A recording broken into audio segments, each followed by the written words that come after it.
Bon, mais du coup je vais commencer. Puisqu'il y a déjà du monde. Mais du coup, je vais Par commencer. contre, je vais couper mon retour. Puisque visiblement il y a déjà quelques personnes de connectées. Donc bonjour, bonjour Artemia. Oula, voilà. J'ai essayé de pas vous rendre sourd, hein, en, en tout sautant un peu. Alors déjà je voulais mettre un petit peu de musique. On va mettre un petit peu de musique de fond. Hop là. Ah, j'espère je sais. La musique va pas être trop fort. Donc bonjour. Hop, je vais agrandir cette fenêtre là. Je suis pas encore totalement au point avec mes setups, hein. C'est pas encore totalement au point. Donc bonjour à Artemia qui est arrivé tôt. Bonjour à FCCTU. J'espère que tu vas pouvoir rester un petit peu quand même. Ah, je suis mute. Un, 2. Non, je suis. Ah oui, bah si, c'est bon. Bonjour Marc. Oui. Bonjour Marc. Bonjour Macol. Oui, Marc. Bah tu restes ce que tu peux rester. C'est pas toujours simple, hein, quand c'est en direct comme ça.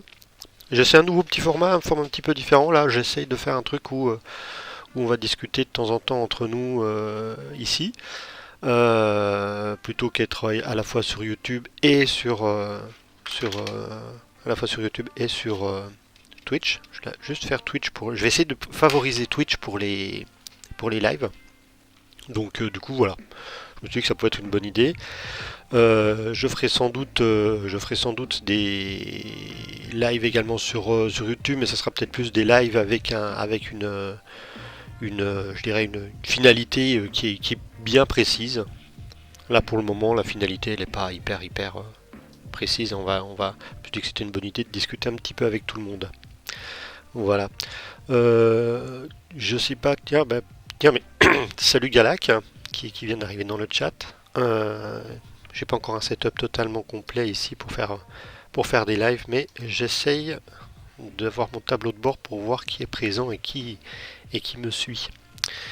Voilà. Donc j'ai pas vraiment prévu énormément de choses. Ah, il n'y a pas de son chez McCall. Est-ce qu'il y a du son chez les autres? Est-ce qu'il y a que chez McCall qui a du son? Alors, je vais demander. Voilà, bon ben.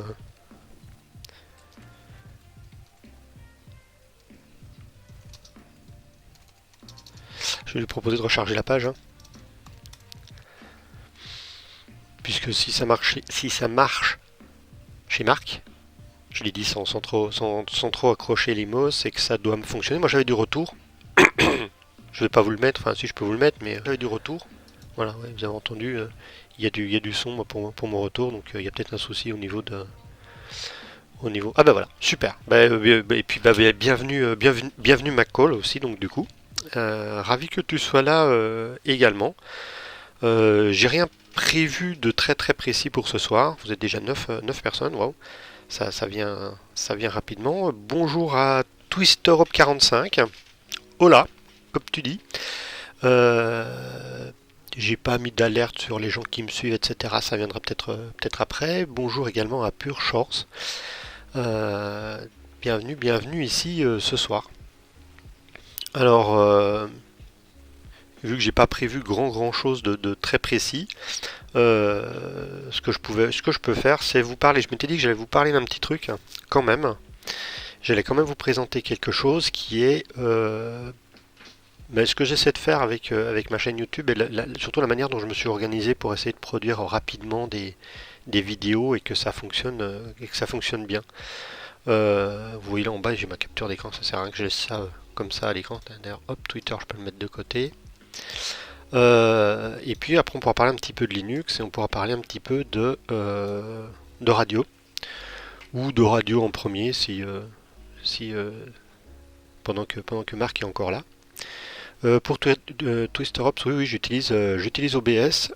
J'ai fait pas mal de boulot pour regarder, pour revoir avec ma webcam, avoir une bonne qualité d'image et une webcam pas très chère. Et là, j'utilise OBS, hein. Je peux le mettre en plein écran. Hop, voilà, c'est OBS que j'utilise, hein, pour pouvoir faire le stream. OBS, ce bon vieil OBS qui fonctionne quand même super bien. Il y a Streamlab OBS qui est sorti sur Mac, que j'ai téléchargé mais que j'ai pas encore essayé, qui visiblement simplifie un petit peu les choses. Alors hop, par contre, c'est pas ça que je veux faire. Hop, j'ai pas encore fait mes raccourcis. Et puis voilà un petit peu ce dont on va parler ce soir. Alors, pour ceux qui me suivent sur YouTube, oula, pourquoi je suis flou comme ça, voilà. Pour ceux qui me suivent sur YouTube, depuis 2 mois, depuis maintenant bientôt 3 mois, j'ai démarré une série que j'appelle Almana. Et la série qui s'appelle Almana, l'idée de départ c'était que comme j'arrivais pas forcément à être très présent, tout du moins à débloquer suffisamment de temps et surtout d'énergie pour faire des vidéos toutes les semaines, des vidéos de 10 minutes, un quart d'heure, des fois elles font 20 minutes, des fois je suis bavard, des fois je suis pas très bavard en fin de semaine. J'ai voulu un peu copier Astronogeek hein, et puis faire des vidéos en début de semaine qui soient rapides à faire, qui ne me prennent pas trop de temps à réaliser. Et donc du coup j'ai sorti la série Almana. Alors là j'ai vraiment copié ce que fait Astronogeek, puisque l'idée d'Almana, c'est que je prends des dates et puis je vous parle de ce qui s'est passé la semaine. Lui, il a fait un éphéméride astronomique, mais c'est ça qui m'en a donné l'idée. Et puis plus je l'utilise, plus je le fais, plus je me dis que finalement c'est vraiment un super format, qu'il y a plein de choses à faire avec, que ça plaît bien en plus. Donc j'essaie de m'organiser au maximum pour pouvoir les prévoir à l'avance et que ça me bouffe pas trop de temps, que j'ai du temps pour faire des autres vidéos. J'ai plein d'autres vidéos qui sont prévues. Il y a des vidéos qui sont complètement tombées à l'eau avec le Covid, ce qui est très dommage. Hein. J'avais une super station d'écoute radio HF avec une visite de cette station-là que je devais faire et le Covid étant arrivé, ça n'a pas pu se faire. C'est pas une station amateur, hein, c'est du professionnel. Et là, c'est tombé à l'eau. Ah, salut Sébastien, F4ASS. Eh bien écoute, F6ITU, je sais pas si tu me suis sur Twitter, ou je mettrai de toute façon la discussion de ce soir sera dans les archives là, de la chaîne. Si tu me suis sur Twitter ou si tu m'envoies un petit message sur Twitter, je t'enverrai le lien direct. Voilà. Eh bien écoute, très bonne soirée. Et puis à très bientôt, hein, Marc. Donc pour les autres, donc la série Almana, donc je me suis dit il faut que je m'organise vraiment pour que ça fonctionne. Et puis que ça me débloque quelque part du temps pour pouvoir bosser sur les autres projets. Merci Marc. Euh, Pardon, je suis un peu enroué ce soir. Voilà. Euh,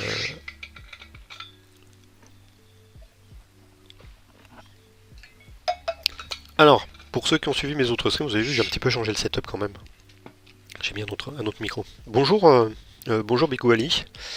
Oui, ouais, justement, ouais, la série Almana. Mais je crois que je vais faire de plus en plus de trucs sur l'histoire. C'était déjà un truc qui m'intéressait. J'ai fait quelques trucs qui n'étaient pas spécialement autour de l'histoire des technologies. J'avais fait peut-être une bêtise, mais j'ai commencé la série que j'ai pas fini sur la radio avec la Lune. J'avais fait des séries, des portraits. J'avais fait un portrait du premier astronaute qui a emmené un talkie-walkie dans l'espace pour voir, et qui a fait des contacts là-bas. Oui, j'ai vu que je vais peut-être essayer un truc. Tiens, hop, on va rappeler Logitech. Et je vais peut-être faire un truc pour éviter que le focus il se sauve. C'est que je vais le mettre en manuel.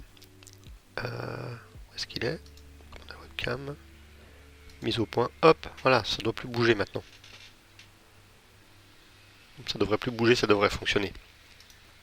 N'hésitez pas à me faire vos retours, hein, parce que là le setup est un petit peu tout nouveau, un petit peu différent. Donc c'est pas mal.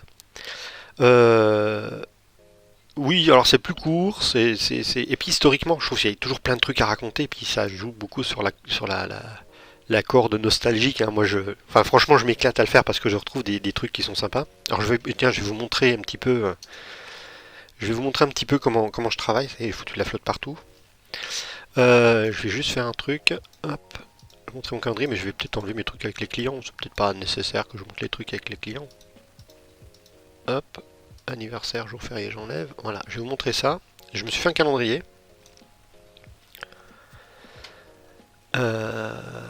Ah, Artemia, tu es en train d'apprendre le morse. Alors, j'ai pas encore fait mes raccourcis, mais alors hop, je vais agrandir ça. Ça, c'est mon calendrier avec différentes dates. Je sais pas si vous voyez bien. C'est pas gagné que vous voyez que ce soit très lisible. Ça sera pas très très lisible. Ouais, même si je grossis comme ça. En fait, en gros, ce que j'ai fait, c'est que j'ai trouvé différents sites web avec des informations sur ce qui s'est passé dans le monde. Et puis, bah, du coup, bah, j'ai recopié les dates comme ça dans un calendrier pour avoir à peu près toutes les semaines au moins 2 ou 3 événements qui ont lieu. Ah, vous voyez, j'ai fait des trucs, ça va ça va jusqu'à la fin de l'année, j'ai fait des trucs. Ouais, même janvier, ah oui, j'ai dû mettre des trucs qui se répétaient d'année en année. Et donc, du coup, ça, c'est vraiment mon point de départ pour faire des vidéos. Tiens, d'ailleurs, aujourd'hui, par exemple, il y avait eu quoi? Il y avait eu, donc j'ai pas fait de vidéo dessus, je fais une sélection là-dedans. Et l'idée, bah là par exemple, le 20 mai 2013, Yahoo avait annoncé qu'il allait racheter Tumblr pour 1,1 milliard de dollars. Voilà. Alors je mets juste, c'est vraiment juste un headline, juste un point comme ça. Et ça, c'est le point de départ de mes recherches. C'est le point de départ de mes recherches parce que pour la suite, il y a hop, la série Almana. Ce que je fais, on va prendre un truc comme ça, vous allez voir l'Almana 14. Je peux pas faire. Ah, je peux pas grossir là. Ah tiens, c'est dommage celui-là. Zut alors, j'aurais aimé zoomer un peu là-dessus. Enfin bon voilà, en fait je prends 3 dates. Donc j'ai 3 dates, là je vais vous le lire du coup. Euh, bon, il veut juste y avoir des titres, c'est pas dit que ça sera ceux-là, mais voilà, 1976, 486 a été introduit, puis d'autres éléments, j'en dis pas plus. Et une fois que j'ai ça, à partir de là, ce que je fais c'est que bah, je fais mes recherches, je démarre mes recherches. Démarrer mes recherches, ça veut dire quoi? Ça veut dire que pour chacun de ces points, j'essaie de récupérer pas mal de docs. Et maintenant, donc du coup, je mets les liens dedans. J'ai pas mal de docs et je fais des points sur 3 choses. Alors, je vais carrément reprendre ma to-do list parce que ma checklist plutôt. Donc sur chacun des points, j'ai 3 liens. Donc j'essaie de trouver un lien avec Wikipédia qui en général donne quand même déjà pas mal d'informations. Et puis après, j'essaie de trouver au moins 2 autres liens différents sur le sujet. Et dedans, je me dis pour chacun des sujets, faut que j'ai 3 éléments pour que ce soit un petit peu fun. Un historique, un contexte dans lequel l'élément s'est passé. Donc il n'y a pas forcément l'historique, ça peut être l'historique, mais c'est pas forcément l'historique. Et puis 1 ou 2 fun facts, histoire que ce soit rigolo. Voilà. Et une fois que je sais pas, j'ai une dizaine de points écrits là-dessus. Je vais pas vous les donner, mais vous voyez ici, ici c'est pour celui que je vais devoir tourner prochainement. Bah oui, d'ici lundi du coup. Voilà, tout ça c'est pour un des sujets. Donc vous voyez pas parce que c'est un tout petit. Si vous voulez le lire, zoomer dessus, vous pouvez. Hein, c'est pas, pour le moment, c'est pas secret. Mais voilà, là j'ai ça qui est défini. Et à partir de là, j'écris le texte parce que du coup, ce sont des épisodes qui sont totalement scriptés. Hein, ils sont écrits en entier de A à Z et je lis dans le prompteur le texte. Donc j'écris le texte, je tourne, je lis dans le prompteur. Une fois que j'ai fait ça, je vais retourner sur ma checklist histoire de rien oublier. Une fois que j'ai fait ça, bah, je trouve quelques illustrations, je fais le montage, je upload. Alors je fais tout ce qui va sur YouTube. Ça c'est, je me suis fait vraiment une fiche qui décrit tout ce qu'il faut faire. L'écran de fin, mettre des fiches quand je fais référence à d'autres vidéos, faire le texte de la description, trouver des mots-clés, faire la vignette, et puis programmer la publication. Et puis je programme également quand je fais ça avec un site qui s'appelle Buffer. Je programme un tweet, un Facebook, un LinkedIn, pour que quand la vidéo sort, 2 à 3 minutes après, pof, il y a l'annonce, il y a le tweet et le message Facebook et le message LinkedIn qui sortent pour pouvoir prévenir les gens. Alors ouais, Artemia c'est une sacrée organisation, au départ je faisais pas du tout ça, mais je me suis dit que c'était une bonne idée de cadrer, et là je me suis fait, bah tiens je vais vous le montrer, parce que là par contre il n'y a vraiment rien de secret dessus. Je l'ai même partagé sur Twitter. Je me suis fait ici, voilà pour Almana, une checklist. Donc du coup je fais mes trucs, je coche, voilà. Et en fait je fais un copier-coller de ça dans la note qui est liée au à l'épisode. Et puis bah, je coche ce que j'ai fait, ce qu'il me reste à faire, et comme ça j'oublie rien. Et une fois que j'ai fait ça, eh ben, depuis la semaine dernière, je sais pas si Xavier est là, je sais pas si Xavier est passé là dans le chat, est passé sur Twitch. Mais depuis la semaine dernière, je me suis dit que j'allais poster ça, ce que je vous montre là à l'écran, je le poste sur Tipeee et sur Patreon pour les gens qui me soutiennent financièrement. Je sais que Xavier a eu un problème pour y accéder, donc c'est pour ça que je me demandais s'il était là. Mais bon, il est peut-être pas là. Et puis, une fois que j'ai fait ça, j'ai encore des petits trucs à programmer, puisque je fais des messages sur Instagram concernant ces événements-là, que je poste. J'essaie de les poster le jour même. Et puis, un message que je poste également sur LinkedIn régulièrement. Et puis, bah, je programme des tweets avec TweetDeck. Comme ça, ils partent le jour même également. Enfin, j'essaie que ce soit le jour même. Là, il y a des trucs qui sortiront pas le jour même, parce que j'ai 3 choses qui se passent le même jour. Je ne vais pas sortir 3 tweets le même jour. J'ai un peu étalé sur la semaine. Et puis voilà, comme ça j'ai fait mon almanach. Et le truc bien, c'est que j'y passe 2 jours. Allez, en 2 jours, je fais, si je m'y mets sérieusement, en 2 jours, je fais 3 épisodes, quoi. Et donc du coup, ça c'est plié, c'est mis de côté, puis j'ai du temps pour faire le reste. Et le reste, c'est quoi? Et bien le reste, c'est... Alors ici, on peut pas sub encore, non, parce que je suis pas partenaire Twitch. Twitch, je débute dans Twitch. J'ai dû faire 3-4 streams jusqu'à présent. Mais ça viendra pour le moment. Euh, pas de crainte, ça va venir petit à petit. Je compte vraiment. C'est pour ça d'ailleurs que je fais un stream uniquement sur Twitch ce soir et pas sur Twitch et sur YouTube. C'est juste histoire que je monte un petit peu mes réseaux comme ça. Voilà, tout à fait. Il faut avoir un certain nombre de personnes qui suivent. Il faut avoir une certaine activité pour demander à être partenaire. Donc ça vient étape par étape, hein. Donc voilà, j'essaie de construire ça petit à petit. Et donc dans les news sur la chaîne, là je viens de d'écrire un épisode de Uber Geek. Alors Uber Geeks, plutôt, Uber Geeks, c'est là où j'avais fait le portrait de Ken Thompson. Donc il y a un autre portrait qui va arriver, qui n'est pas le portrait que je comptais faire au départ. Je comptais faire un portrait de Donald Knuth, que certains connaissent peut-être, mais j'ai pas trouvé les infos que je cherchais sur Donald Knuth, donc du coup, bah, je continuerai mes recherches, et là j'ai fait un portrait sur un autre personnage qui est pas hyper connu, je trouve, pas assez connu. Pourtant, il y a du lourd. Voilà, il y a du lourd, c'est aussi un mec aussi qui connaît autant de choses, enfin qui a fait pas mal de choses à peu près autant que Ken Thompson dans des domaines différents. Et donc là, je pense quasiment fini d'écrire le texte, donc j'ai plus qu'à tourner, monter. Là par contre, le montage est assez long parce qu'il faut trouver de quoi illustrer ce qu'on raconte, des trucs qu'on peut montrer parce qu'il y a des copyrights quand même sur les images, sur les vidéos. Donc il faut trouver tout ça. Donc là voilà un petit peu où j'en suis au niveau de la chaîne, donc ça avance pas mal. J'ai également une vidéo qui est quasiment prête. J'en avais parlé sur le Discord pour ceux qui sont sur le Discord. Tiens d'ailleurs j'ai pas mis le lien sur le Discord ici, je pourrais le mettre. Et où est-ce qu'il est mon Discord? Où est-ce qu'il est mon Discord? Il est... c'est pas ça, c'est Twitter. Il est là-bas.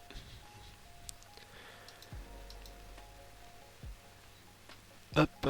Ah, c'est dommage, il y a Scorpion sur Discord qui voulait suivre et qui est au boulot. Voilà. Je vais lui dire comme que je posterai.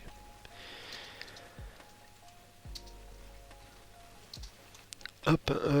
Alors pour vous inviter, ça, je sais jamais déjà comment est-ce qu'on fait pour inviter les gens. Je m'y perds tout le temps. Bon, je mettrai la description de Twitch, hein, pour rejoindre le Discord pour ceux qui n'y sont pas.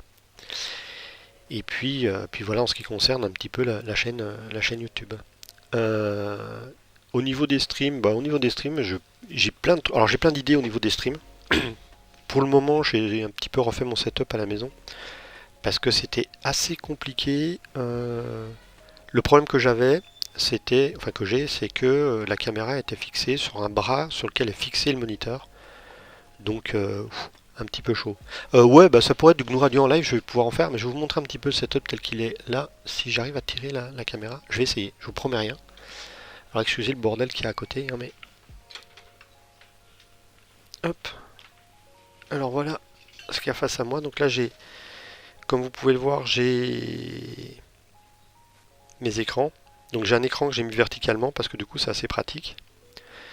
J'ai un écran horizontal qui est celui que je partage. Et puis en fait ces deux-là, ils étaient sur un bras vertical comme ça. Et j'ai reçu tout à l'heure un deuxième bras vertical, donc le deuxième qu'on voit ici. Et ce deuxième bras vertical, j'accroche ici pour le moment la webcam et je vais accrocher également la caméra pour tourner les vidéos. Au lieu de la faire tenir sur un bras qui est en équilibre, ce qui n'est pas hyper malin, parce que ça peut facilement se casser la figure. Voilà. Mais du coup, voilà, ça rend plutôt pas mal. Je trouve que l'image est assez correcte. Donc Donc voilà, et le bras est arrivé aujourd'hui et je devais le monter. J'avais prévu, je sais pas, 10 minutes pour le monter parce que c'est assez facile à monter et j'ai mis 1 heure pour le monter parce que il y a des vis qu'on pouvait pas mettre parce que ça avait mal été débardé. Voilà, voilà. Donc l'idée, j'ai vu des gens qui faisaient ça, donc ils mettent une lumière sur un bras comme ça, lumière, la caméra, le micro, etc. Donc ce que j'ai essayé de faire ici. Bon, voilà.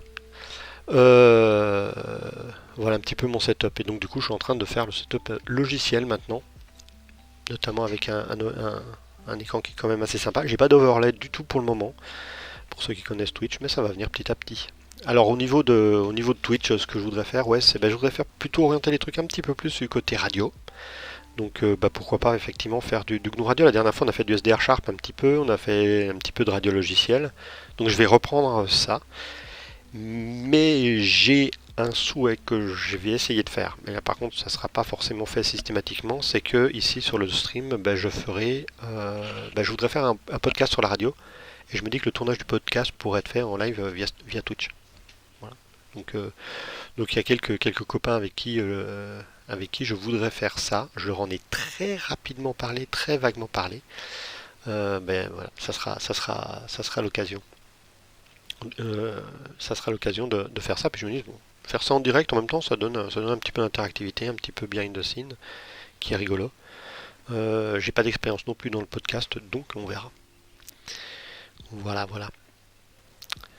Je sais pas s'il y a des questions, des remarques sur les trucs que vous avez pu voir, que vous avez pu, ou des choses à dire. Je regarde un petit peu les messages qui a eu lieu. Merci en tout cas, il y a plein de monde qui a suivi, hein. J'avais les followers, là j'ai gagné 6 followers depuis le début, c'est sympa, vous êtes 12 là sur le stream, ce qui est plutôt sympa. Un stream sans sujet particulier, sans annonce particulière, c'est pas mal. Alors pour le podcast, je suis pas trop inquiet, hein. La prise de son, je connais, mon frère est ingénieur du son. La prise de son, je connais, j'ai ce qu'il faut en termes de micro, j'ai ce qu'il faut en termes d'enregistrement. Je sais de quoi je voudrais parler, donc ça serait plutôt orienté radio, hein, le podcast. Je sais à peu près de quoi je voudrais parler, avec qui je voudrais en parler. Je voudrais revoir. Bon, je pense qu'ils sont pas là, mais j'ai fait une vidéo où on avait parlé de la réglementation de l'écoute avec Sylvain Zarian.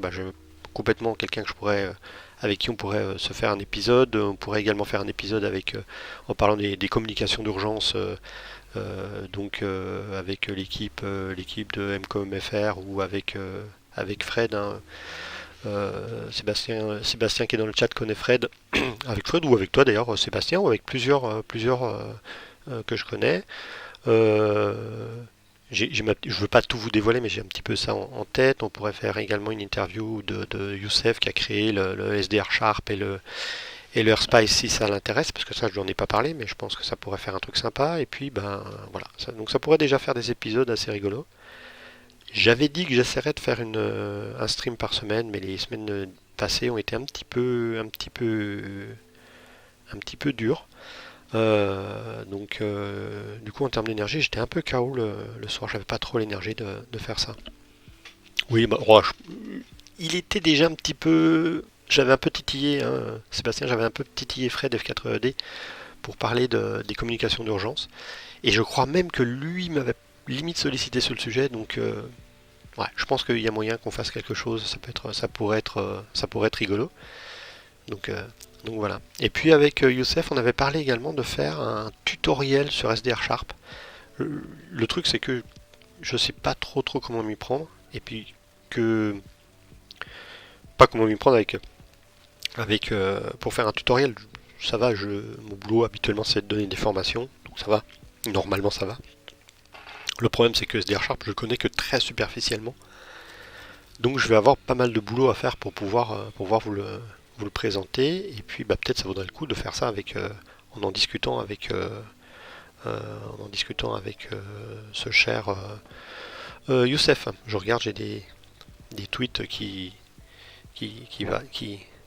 circulent. Ah oui, je vois qu'il y a Sébastien des tweets et des messages sur WhatsApp qui circulent. Je vois que Sébastien est en train de ramener Fred ici. Voilà, donc ça pourrait être rigolo à faire. Je sais pas ce que vous en pensez, notamment les spécialistes radio. Je sais pas ce que vous en pensez, je pense que ça pourrait être très très rigolo à faire. Et puis après, bah, j'exclus pas de faire autre chose, hein. J'ai pas grand chose de prévu. Déjà, si je fais ce que j'ai dit, ça fait 3 épisodes, voire 4 épisodes avec un truc en plus. Euh, du coup, ça pourrait faire 4 podcasts hein, déjà, et puis bah, 4 épisodes sur Twitch. Euh, je regarde un petit peu les trucs que j'ai là. Donc oui, alors pour la première fois, par contre, vraiment, je vous fais un stream que j'ai pas scripté et organisé du tout avant. C'est vraiment pour qu'on discute ensemble parce que je voulais essayer juste un stream sur Twitch. Attendez. Je vous fais même de la SMR boisson. Alors, alors au niveau, tiens, je vous parle un petit peu au niveau Linux. Au niveau Linux, il y a eu du nouveau. Il y a eu du nouveau parce qu'il y a une distribution que j'aime bien. Alors je sais que tout le monde l'aime pas, mais il y a une distribution que j'aime bien. Alors ouais, mon navigateur, je suis en train oui, hop, on va prendre ça. Il y a eu la distribution, la Ubuntu 20.04 qui est sortie. Ubuntu.org? Non, non, pas Ubuntu.org. On va faire Ubuntu directement. Non, pas .org, j'ai dit. On va faire .com ou .org comme ça. Donc il y a la nouvelle distrib qui est sortie. Alors si jamais Fred arrive, faudra me le dire. On va essayer de discuter avec lui de ces histoires de radio. Alors ouais, il y a la nouvelle Ubuntu qui est sortie, la 20.04 qui est une... Alors, c'est peut-être un peu tôt pour migrer dessus. Parce que c'est une LTS. Je vais zoomer un petit peu. Voilà, histoire que vous voyez bien. Là. Donc, il y a un joli t-shirt. Il y a donc l'Ubuntu 20.04 qui est sorti, qui est une distribution qui est vraiment importante, parce que... Non, c'est pas le t-shirt qui m'intéresse. C'est une distribution qui est vraiment importante parce que c'est une distribution long terme, avec le support sur le long terme.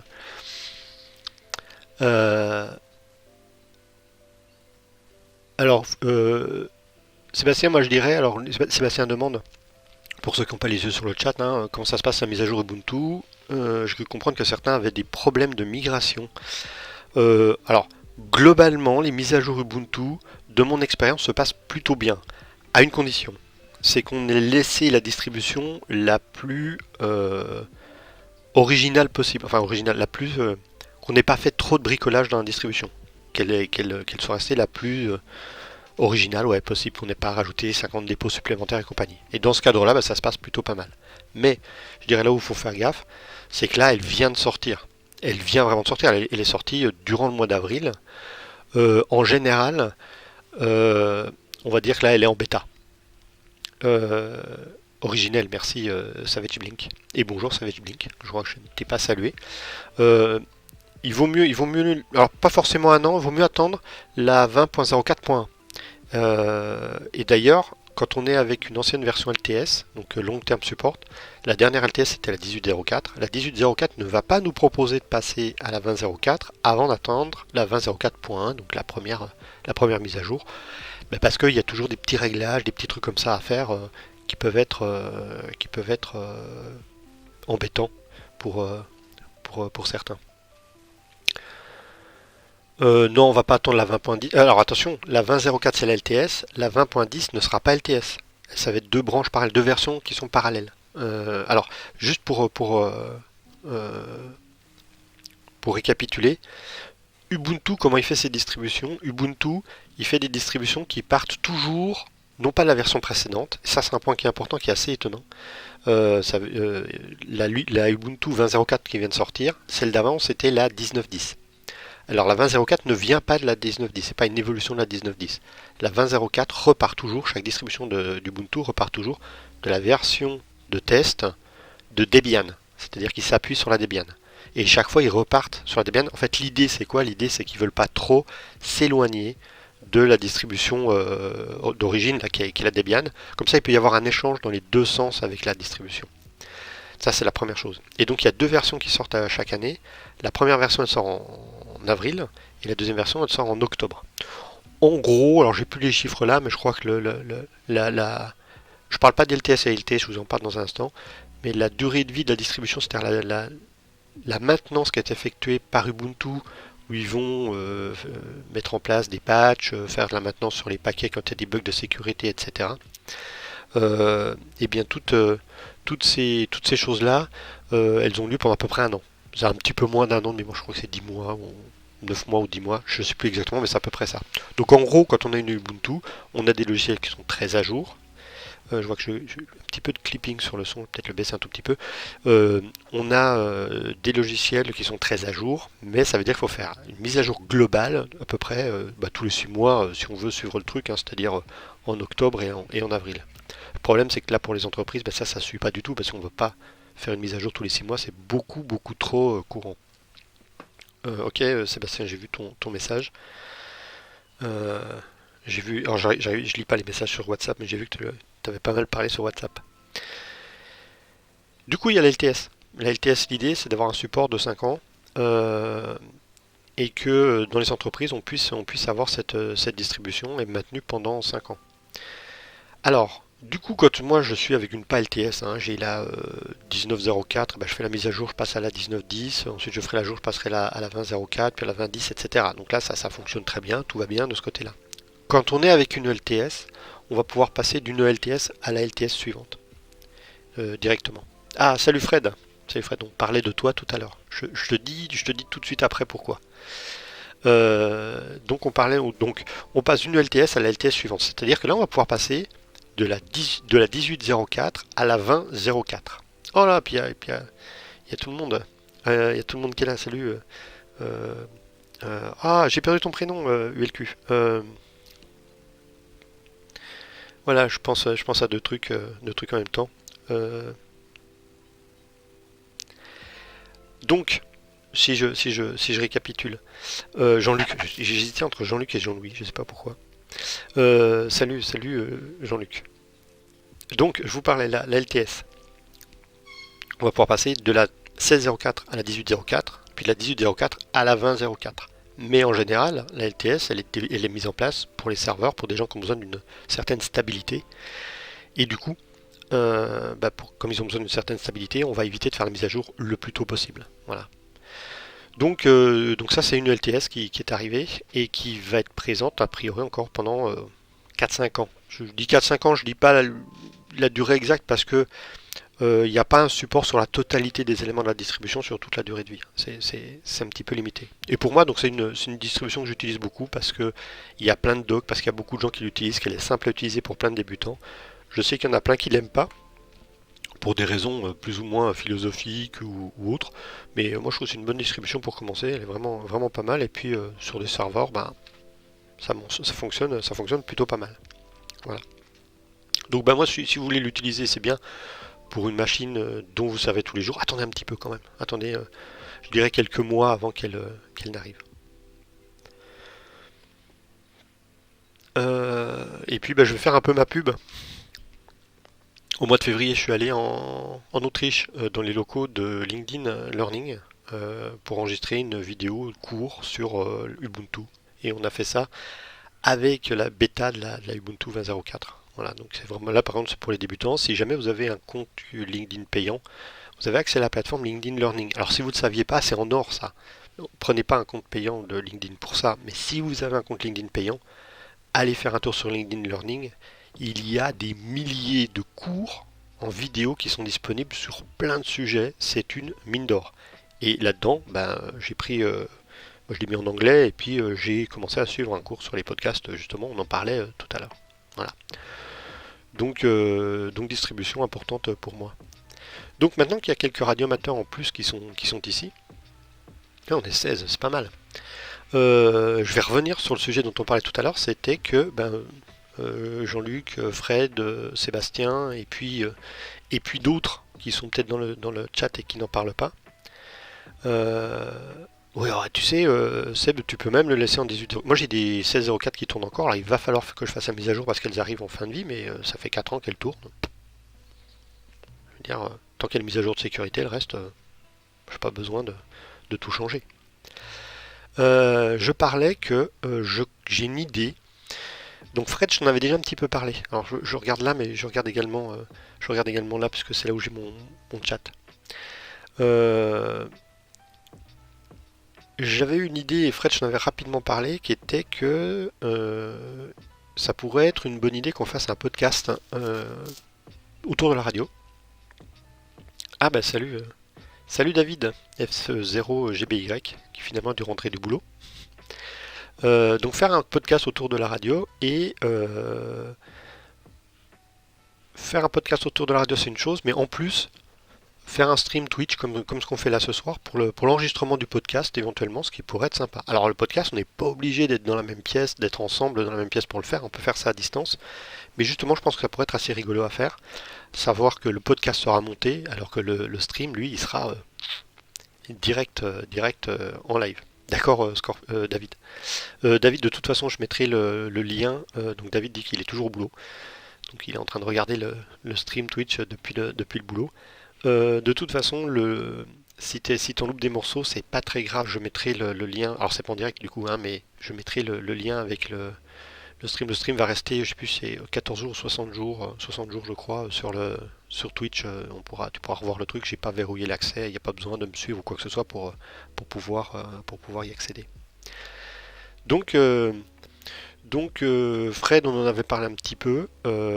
Comme j'avais interviewé Sylvain pendant les journées de l'AMSAT sur les technologies SDR, bah, je me suis dit que on en avait un petit peu parlé, que je pourrais également t'interviewer, mais moi je me dis que l'interview pourrait être un peu plus conséquente. On pourrait carrément faire un podcast avec éventuellement toi, avec d'autres personnes, pour parler un petit peu des communications d'urgence. Je sais que quelquefois tu souffles un petit peu avec ça, mais Fred, voilà. J'avais pensé à toi pour faire ça, je sais pas ce que tu en penses. Alors t'es pas obligé de me répondre là, etc. hein, je voulais pas spécialement mettre la pression, c'est juste que j'ai parlé de cette idée de faire des podcasts et j'ai pensé à toi, j'ai pensé à Sylvain Zarian, justement refaire un autre podcast avec lui, faire un podcast également d'épisode avec Youssef de SDR Sharp qui ne montrera pas sa tête. Voilà. Et puis après, on aura sans doute d'autres idées, mais voilà. Pas trouvé beaucoup de podcasts autour de la radio récemment. J'ai des idées, je connais du monde également avec qui on pourrait faire des podcasts rigolos. Voilà, j'ai quelques idées là-dessus. Qu'est-ce que tu nous dis, Artemia? J'ai un qui me suffit en Ubuntu Server depuis la 14, en passant par la 16, puis la 18. En attendant un an, ça se met à jour facilement pour la 16. J'attendais le message de APT, une mise à jour est disponible, ça s'est mal passé. En LTS, il n'y a pas d'urgence. Non, LTS, effectivement, il y a vraiment pas d'urgence. En fait, moi, ce que je vous conseille de faire, euh, alors, pour le Ubuntu, c'est un peu limite. Quand on est avec des distributions comme, ouais, je fais un peu le ping-pong entre plein de sujets. hein. Avec des distributions comme la CentOS ou la Red Hat. Alors la CentOS, si on n'a pas de, parce qu'il n'y a pas besoin du support, la durée de la distribution, elle peut fonctionner pendant 10 ans. Il y a le cœur de la distribution, vraiment le cœur, hein. Tout n'est pas maintenu pendant 10 ans, mais le cœur de la distribution est maintenu pendant 10 ans, ce qui permet de laisser voir venir. Et moi, ce que je conseille de faire, c'est que en 10 ans, on va sans doute faire un renouvellement matériel. Et bien au moment où on va faire le renouvellement matériel, on va réinstaller une distribution plus récente et puis on va faire la migration. C'est comme ça que je le vois. Et quand on a la possibilité de le faire, ça, c'est quand même pas. Alors oui, je sais que ça prend un petit peu de temps, mais ça peut valoir le coup de le faire. Comme ça, on fait une mise à jour matérielle et logicielle en même temps. Alors pour Fred, bonjour à Linux. Linux c'est le chat de Fred qui visiblement vient de passer sur le clavier. Voilà, je vous le dis hein, pour ceux qui connaissent pas Fred. Je regarde les messages et les messages ou autres. Hop. Sinon j'espère que en tout cas, oui voilà c'est ce que je disais. Il y a Linux qui est passé par là. Bonjour à Linux. Moi les chats sont. Ouais, il y a Punk, je sais pas où est Zia, mais Punk est en train de dormir dans son hamac. Je vois juste les oreilles qui dépassent. Je vous montre pas parce que vous verrez pas, hein, mais voilà. Là, elles sont mangées, il n'y a pas. Non, elles ont pas encore mangé. Elles vont pas tarder de manger, tiens. Pourtant, d'habitude, elles sont plus excitées que ça à cette heure-là. Ouais, pour mes chats, c'est H-39, moins 19 minutes. Maintenant, 19 minutes, elles vont manger. Elles vont foncer en direction de la cuisine. Il y a la machine qui fait tomber les croquettes à 22 heures. Voilà. Voilà. Je sais pas s'il y en a qui ont des questions sur ce que j'ai raconté jusque-là. J'ai parlé juste de l'Ubuntu, hein, mais maintenant, Ubuntu, il y a plein d'autres distributions qui en dérivent et qui vont avoir des mises à jour également, hein. Qui vont également avoir des mises à jour. J'ai pas fait beaucoup de radio ces derniers temps. D'ailleurs, Jean-Luc, t'as pu remarquer que j'ai pas été. Jean-Luc, je sais pas si Jean-Luc, si tu es toujours là et ou si t'as fait le QSO de l'urgence le jeudi soir, mais ça fait un petit moment que je suis pas venu. Même si j'ai réparé normalement mon point d'accès, j'ai pas été très très actif d'un point de vue radio ces derniers temps. Demain soir, j'essaierai peut-être d'être là. Donc pour ceux qui connaissent pas, il y a des en tant que radioamateur et sur certains réseaux radioamateurs, on fait un contact tous les jeudis soirs pour tester à travers toute la France la communication, savoir si ça fonctionne. Et puis on se fait ça pour voir si ça marche. Donc il y aura a priori Sébastien et Jean-Luc. Moi je suis en DMR par contre, je sais pas si vous serez en DMR ou pas. C'est une des technologies radio, hein, le DMR. Bah tiens, ça vaudrait peut-être le coup. Sur donc il y a Fred Capicine, mais moi c'est pareil, je suis que en DMR sur le 2080 et sur IPSC, hein, pas sur Brandmeister.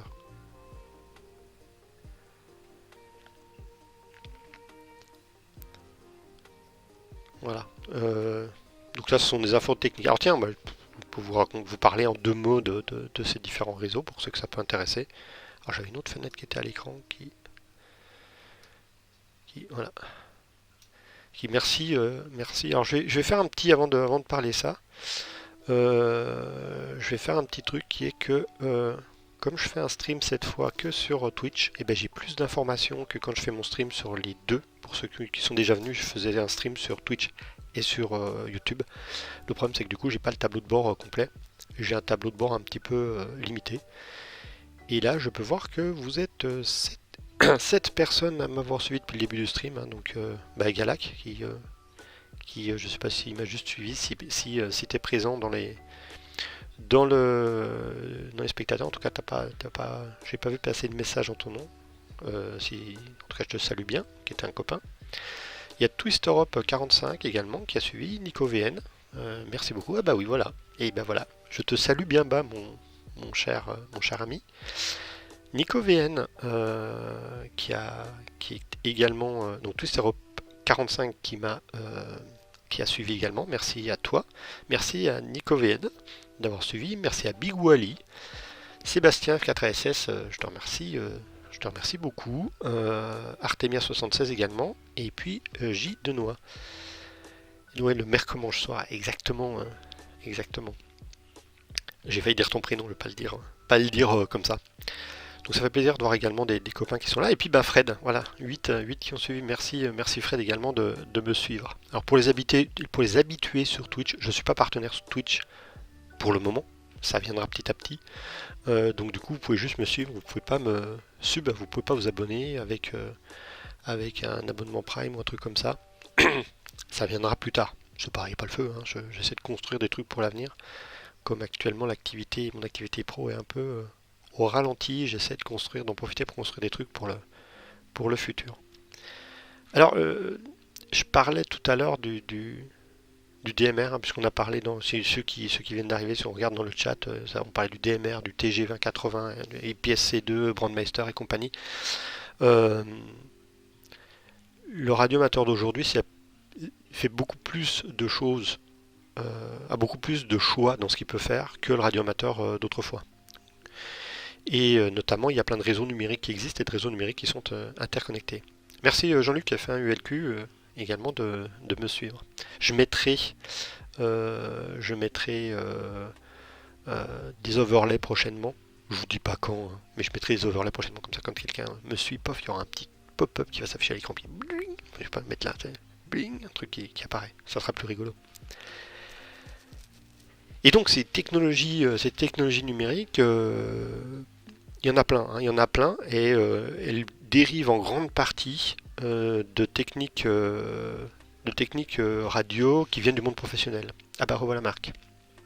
Alors voilà, si c'était eu Marc, qui est de retour parmi nous. Bah, Marc, je suis en train d'essayer de présenter en 2 mots le DMR parce qu'on en a parlé dans le chat. Et donc il n'y a pas que le DMR, hein. Il y a le DMR, il y en a plein d'autres.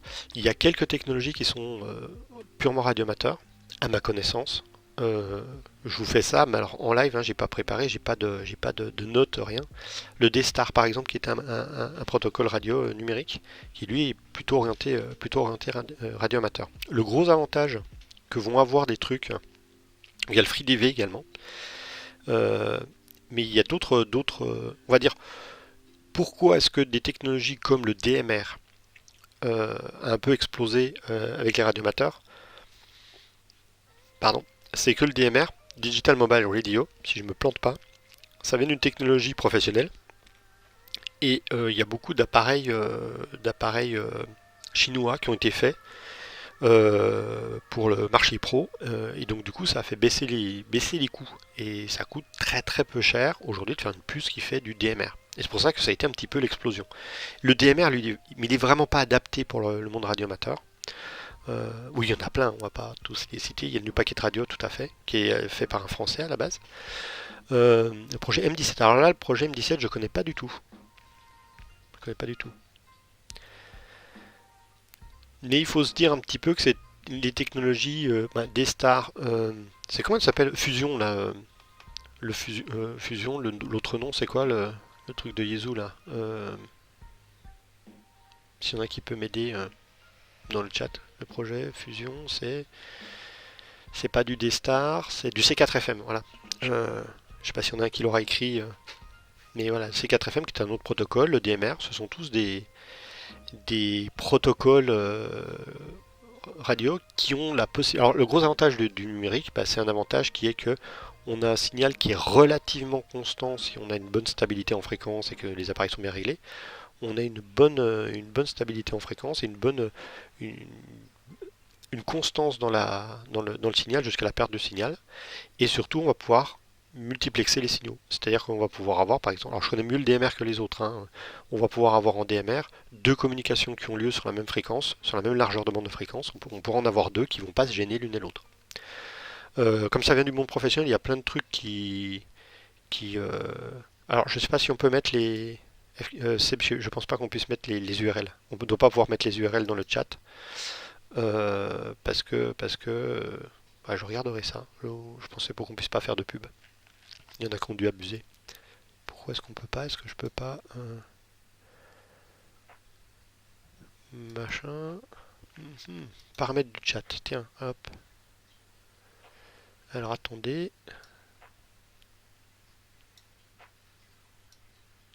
Je demande un instant parce que ça m'embête que vous ayez pas. Pause, machin.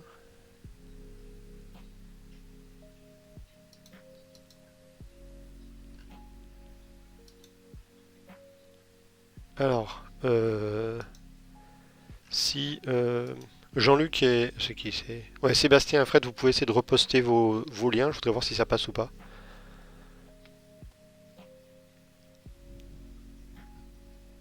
Non, ça passe pas. Bon bah c'est pas au niveau de la modération dans le truc là. Afficher les actions de modération. Défilement. Ah, gérer les paramètres de modération. Ah, bloquer les lignes hypertextes. Voilà. C'est bon, normalement ils sont...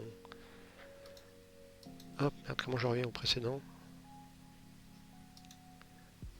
Gestionnaire de stream. Ouais, j'ai perdu le chat du coup, moi. Ben, vous pouvez reposter les liens, normalement ça fonctionne. Pourquoi j'ai... Ça n'a pas effacé le chat chez vous aussi? Vous voyez hein, le vrai pro de Twitch, hein, je découvre. Non, ben voilà. Normalement les URL vont pouvoir passer à ce niveau-là. Ok, j'ai déclenché en plus ce cher Siri. Celui-là, faut que je l'enlève. Et ben je vais lui couper le sifflet à Siri. Je vous demande une seconde. Parce que j'ai pas envie qu'il se déclenche non-stop. Entrée. Siri, couper. Hop, voilà. Je vais couper le sifflet. Voilà, par contre, n'y allez pas trop fort sur les liens parce que voilà.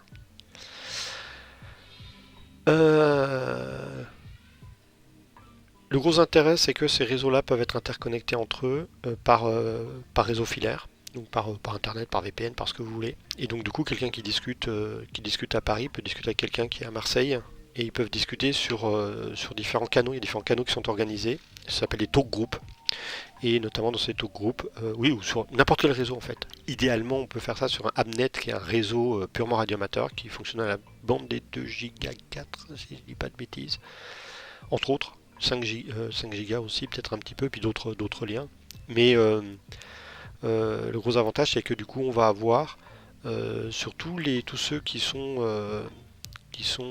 interconnectés. Oui, alors entre autres, hein, de Giga 4 et 5 Giga 5 pour la partie radio, mais également filaire, également par des VPN, etc. Le réseau Amnet, c'est vraiment un gros réseau radio, avec des IP qui sont dans un range qui est dédié, dont une partie a été rachetée par Amazon. Je sais pas où c'en est cette histoire, mais il y a eu des rachats d'adresses en 44.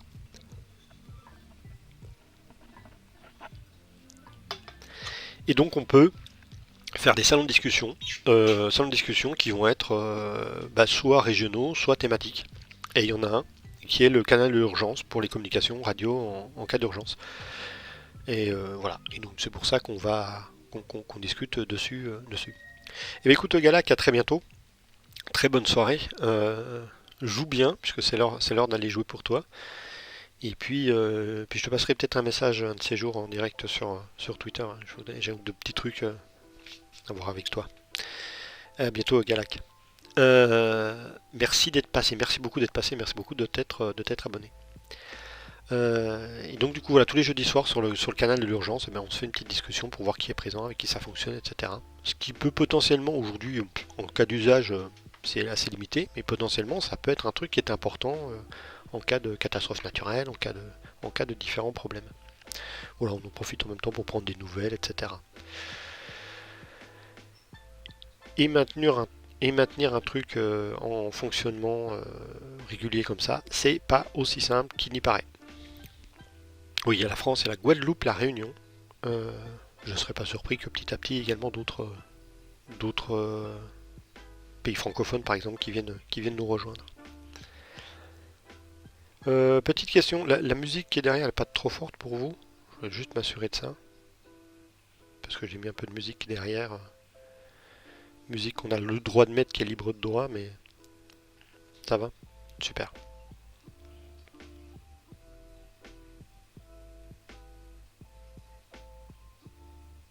Alors, c'est toi Artemis. Alors, vu que j'ai plus l'historique du chat, hein, puisque j'ai fait des trucs pour que vous puissiez mettre les liens. Euh, la réception en SDR du DMR, ça fonctionne plutôt bien. Faut avoir vraiment par contre, faut avoir une bonne stabilité en fréquence, hein. L'émission, à ma connaissance, il y a, on doit pouvoir le faire. Nous radio, il y a des gens qui doivent pouvoir faire ça. On doit pouvoir le faire, mais mais voilà, je vais pas tellement plus loin que ça. Pourtant, ça se fonctionne. Alors en pur SDR, ça fonctionne puisque, hop, il est là. Je l'ai déjà montré, mais ce talkie-walkie là, qui est un radio DT, en fait, dedans, c'est un SDR. Donc c'est un talkie-walkie. Alors c'est pas un SDR pour que moi je peux programmer comme ça, quoique il y a des gens qui sont amusés à faire un petit firmware alternatif si je l'allume. Je sais pas si on va voir, mais non, on va pas voir. Mais d'ailleurs, il est sur le canal de l'urgence.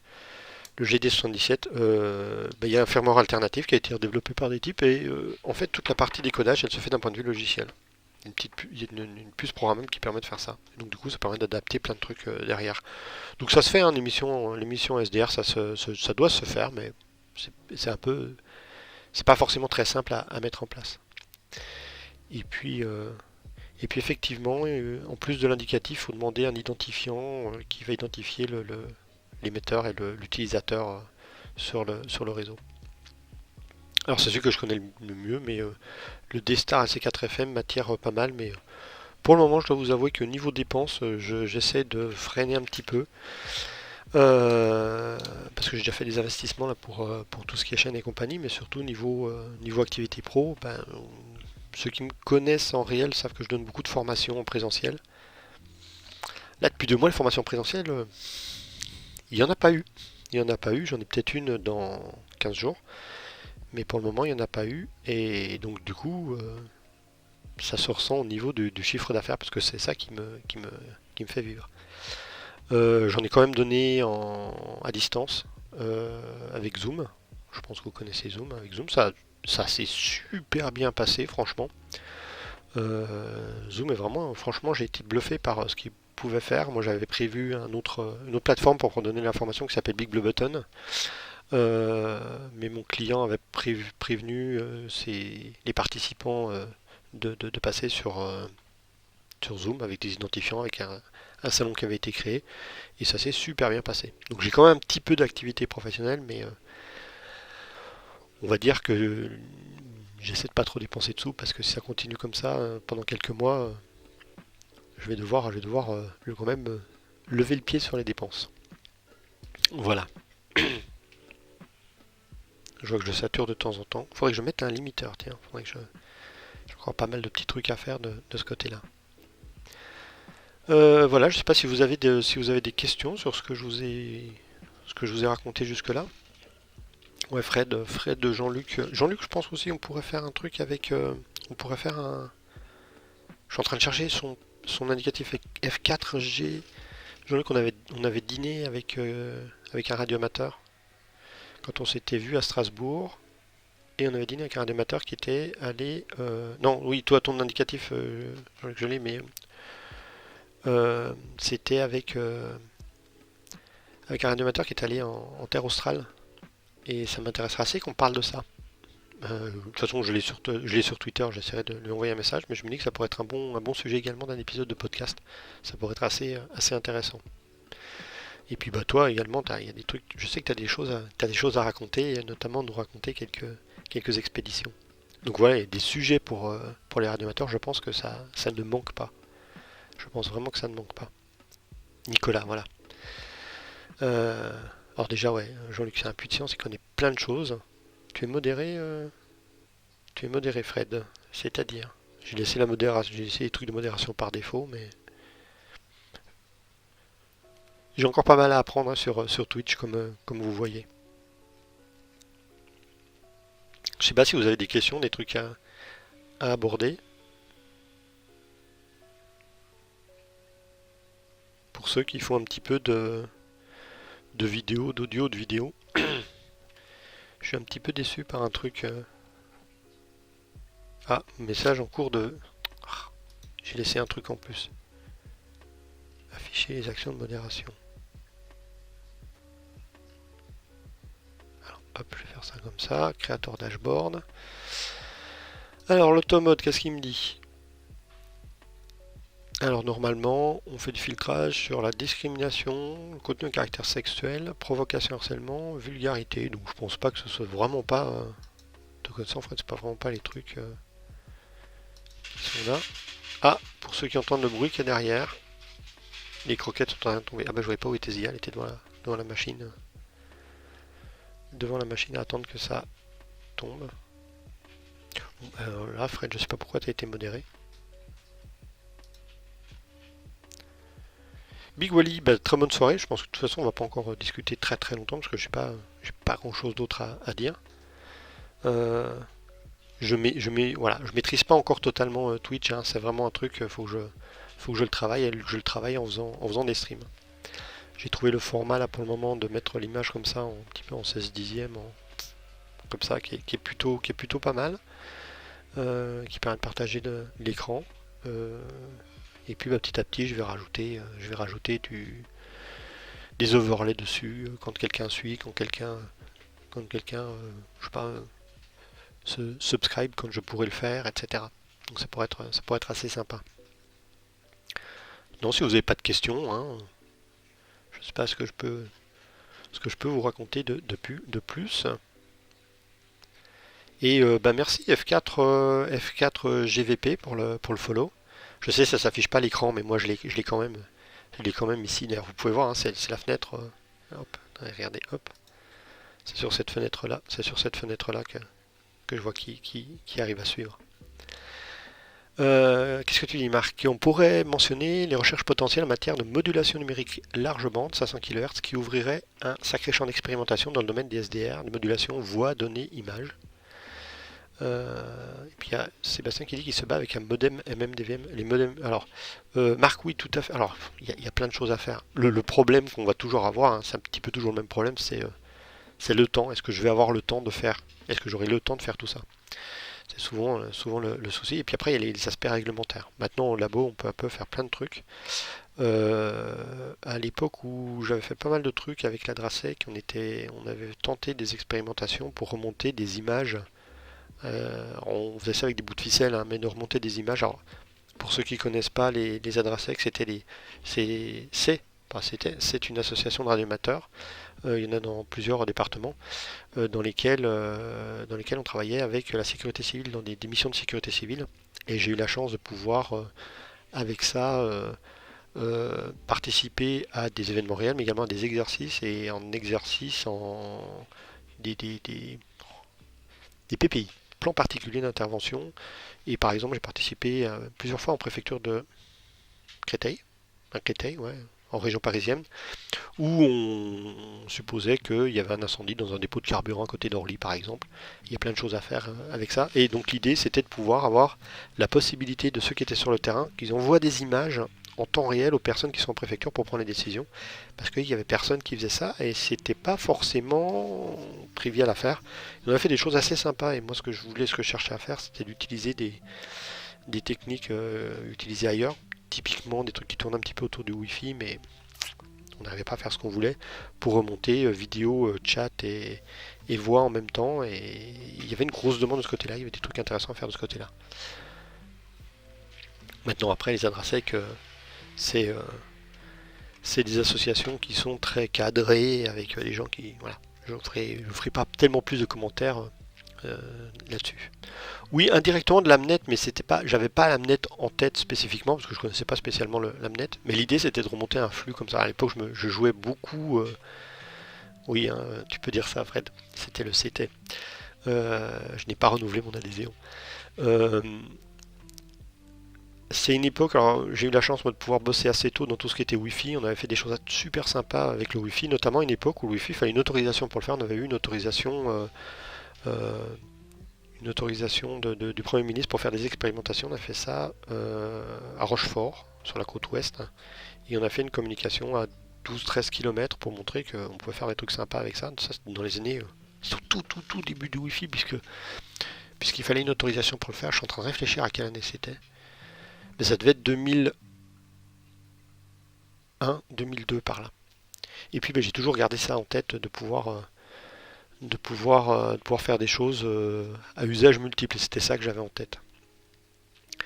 Bonsoir Sipo. Ça fait un petit moment qu'on est en live. Je ne sais pas si tu n'arrives pas un peu vers la fin, parce que si on me lance pas sur un sujet, je vais arriver à court de sujet.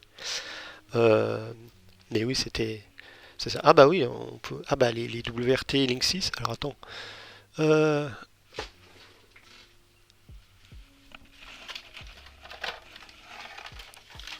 on les appelait aussi les boîtes bleues.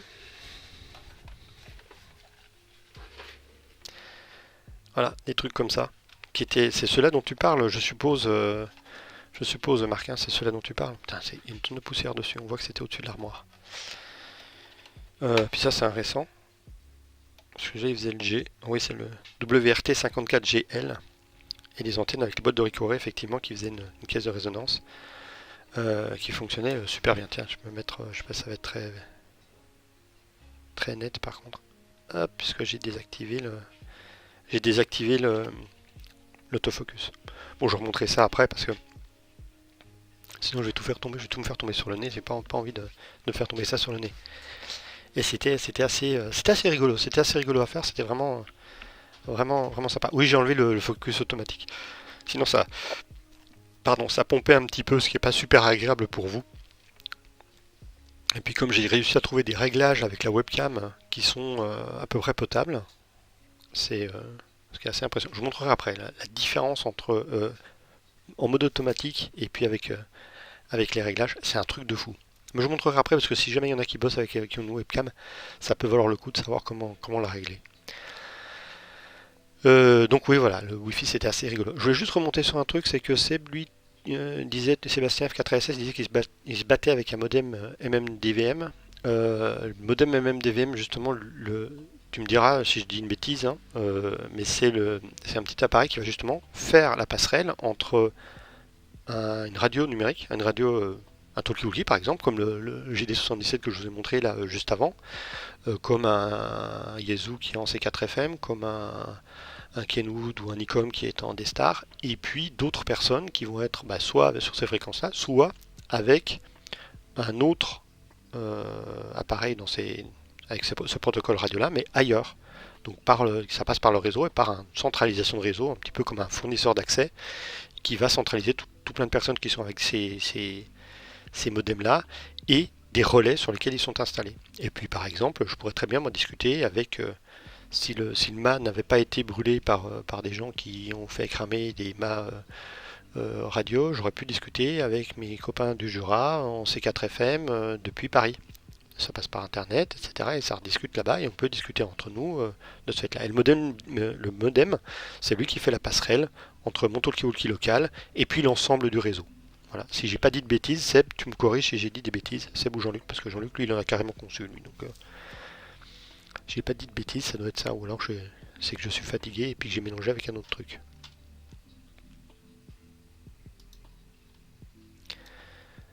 Je sais que Seb, souvent, il a le nez dans ses trucs en même temps qu'il est, euh, qu'il est en train de parler. Ouais, ça va, donc j'ai pas dit trop de bêtises. J'essaie de pas dire trop de bêtises hein, quand il y a des spécialistes à côté de moi. Faut que je fasse attention quand même. Bon, ma caméra est un peu haute quand même. J'ai oublié de me tenir bien droit. Voilà, voilà. Je sais pas si vous avez d'autres questions. Je bois un coup en attendant. Hop, je vais faire. Je vais juste me mute pendant que je bois pour éviter.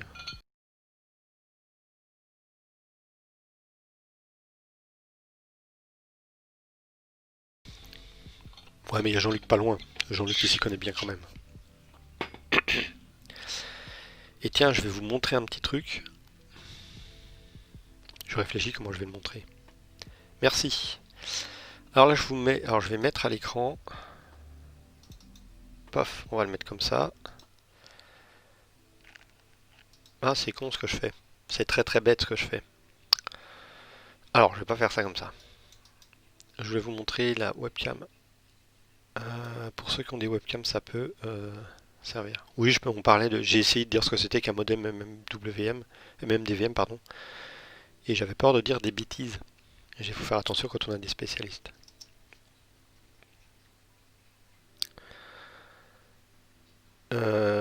Sébastien, c'est OBS que j'utilise, tout simplement. Voilà, mais c'est ça que je vais vous montrer. Hop, j'utilise une caméra. La caméra que j'utilise, c'est une Logitech C920, qui est une caméra qu'on doit pouvoir trouver à... Je sais pas combien on peut la trouver. Non, pas ça. Ce qu'il faut dire en plus en ce moment, tout est assez cher parce qu'il y a vachement de demandes. La C920, ouais, là c'est la 920S qui est le nouveau modèle. La C920 doit pouvoir la toucher pour 60 euros, 50 euros, 60 euros. Donc c'est pas une caméra qui est hyper chère. C'est pas la 922. Enfin moi c'est vraiment le modèle de base. Je sais pas. Et on peut trouver. Putain, la vache, les prix. Non, 100 balles, ça vaut pas le coup. 100 balles, ça vaut. Bah oui. Je sais ce qui se passe. Et comme il n'y en a pas beaucoup, puis que tout le monde est chez eux, ben. Les prix montent. Euh, et ben le problème, c'est qu'elle a une qualité qui, des fois, est un petit peu limite. Alors, je vais vous montrer le truc. Je vais mettre les paramètres par défaut. Paramètres vidéo. Paramètres par défaut. Avancé. Valeur par défaut. Et voilà à quoi je ressemble en temps normal. Voilà. Et donc là, une belle image de webcam avec, vous voyez, mon front, il est tout brûlé, avec, si je mets le truc comme ça devant la lumière, enfin Et encore, je suis bien éclairé. Encore, j'ai une boule d'éclairage avec une vraie lumière qui est là. Et là, vous voyez l'image. Voilà, ça va vraiment pas bien. C'est vraiment pas terrible. Et alors, si jamais on va dans les réglages, alors je suis pas sûr que vous allez vraiment bien voir ça. Mais dans les réglages de la caméra, alors après, chaque caméra a des réglages différents. Je suis sur Mac. Il y a la même chose sur PC. Mais il y a un truc, c'est que je vais dans les paramètres avancés. Parce qu'il y a un paramètre que je veux faire sauter, qui est un truc qui s'appelle gain. Et si vous regardez mon image en bas à gauche, Sipo, je reviens sur ta question tout de suite après. N'hésite pas à me la rappeler. La dernière fois, j'ai sauté une question, j'ai oublié. Donc déjà, je vais me mettre pas le 50 Hz pour l'anti-scintillement. Le gain, j'enlève le auto et je le mets quasiment tout en bas. Et après, je vais dans commande de la webcam et j'ai l'exposition. Et je vais monter un petit peu l'exposition pour avoir un truc à peu près correct. Voilà, la mise au point, je la désactive de auto. Et puis je peux juste par contre faire un petit peu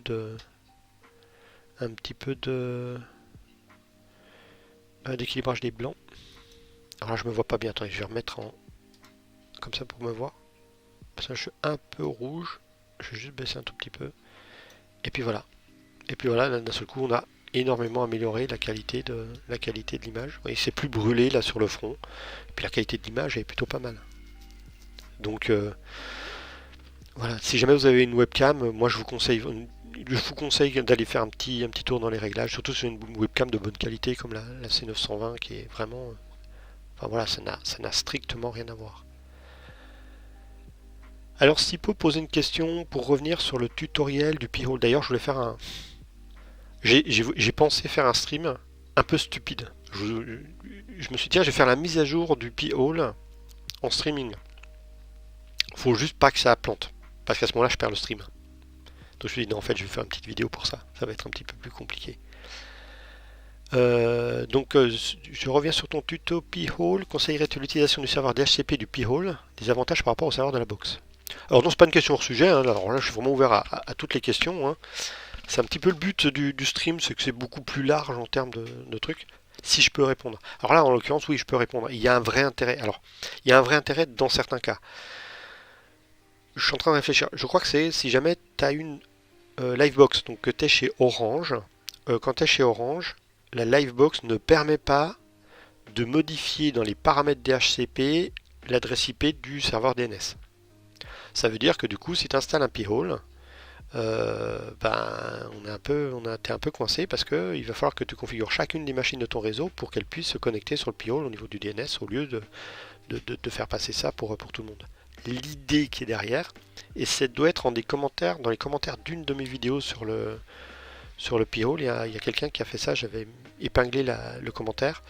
Ce qu'il conseillait de faire, c'était donc de mettre le P-Hole en DHCP de son côté, enfin en client DHCP, sur le réseau public, comme ça il avait son adresse IP donnée par la box, mais la box ne donnait qu'une seule adresse IP. On peut restreindre le nombre d'adresses IP que donne la box. Et puis il avait démarré le serveur DHCP du P-Hole pour alimenter toutes les machines de son réseau. Voilà, c'est comme ça qu'il avait fait. Donc oui, il peut y avoir cet avantage-là, si jamais donc tu peux pas manipuler les réglages de ton serveur DHCP. Moi, ce que je conseille aussi, c'est dans ce cas-là, on peut tout simplement désactiver le serveur DHCP de la box pour activer celui du P-Hole à la place. Maintenant, si le serveur DHCP de la box marche bien, juste modifier les paramètres. Hein. Moi, j'ai un routeur, hein, donc j'ai pas besoin de passer par là, mais voilà, il n'y a pas, à part un besoin particulier, il n'y a pas forcément, pas forcément indispensable. Moi, ce qui m'embête toujours un petit peu, c'est que ça tourne sur du Raspberry Pi, on est quand même hyper dépendant de la durée de vie de la carte mémoire. Donc voilà, la carte mémoire, elle saute quand même un petit peu de temps en temps. Tu me diras si ça répond à ta question. Marc en profite lâchement pour signaler l'existence d'un bout de code assez intéressant qui permet de ne pas rester prisonnier de D-Star et de faire côtoyer Codec 2, donc FreeDV, avec un réseau D-Star. D'accord. En fait, je me gratte l'oreille, il y a un truc qui me chatouille dans l'oreille. Voilà, désolé. Le protocole D-Star, donc, est un des protocoles radio qui est utilisé en numérique. Ce protocole-là, pourquoi il n'y a pas de musique? Ah si, il y a toujours la musique. Ce protocole-là fonctionne très bien, tout est tout est documenté. Le problème, c'est que le codec qui est utilisé pour la voix, c'est-à-dire que le codec, c'est encodeur-décodeur. C'est ce qui va permettre de transformer notre voix analogique en un signal numérique, puis du signal numérique en signal analogique, mais surtout qui va compresser tout ça. C'est AMP2. AMP2, c'est un codec qui n'est absolument pas libre. Il y a quelques bricolages qui essayent de le faire d'un point de vue logiciel à ma connaissance. En tout cas, il y a quelques années, il n'y avait pas de truc fiable qui le faisait logiciellement, qui faisait de l'encodage logiciel et qui fonctionnait vraiment bien. Ça marchouillait plus qu'autre chose. Et donc du coup, il fallait acheter une puce spéciale qui faisait ça. Enfin, c'est un peu le bordel, parce que ça, c'est vraiment sous copyright et compagnie. Mais le protocole des stars, il peut faire autre chose. Il peut faire autre chose, hein, il peut faire d'autres protocoles, d'autres codecs, il peut utiliser d'autres codecs, et donc dans les autres codecs, il y en a qui s'appelle FreeDV, qui justement, FreeDV c'est Free Digital Voice, donc voix digitale, alors libre, plus que gratuite, hein, c'est ça l'idée. Donc du coup, ça serait bien d'avoir un réseau des stars dans lequel on utilise un codec qui lui est libre et qui ne soit pas lié à une licence ou il faut acheter une puce, etc.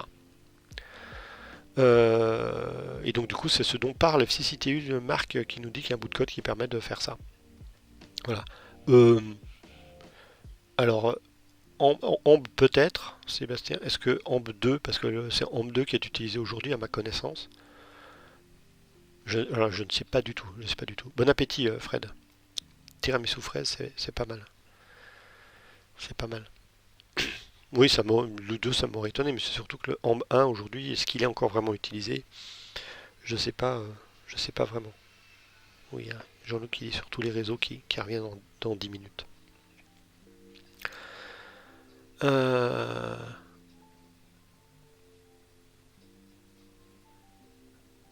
Après, je sais pas, là vraiment, je sais pas du tout, Sébastien, je ne saurais pas te dire si c'est en D-Star, si c'est pas en D-Star. Tu parles du lien de Marc? Attends, hop, on va aller faire un petit tour là-bas. On va aller faire un petit tour là-bas. Hop, je vous mets ça.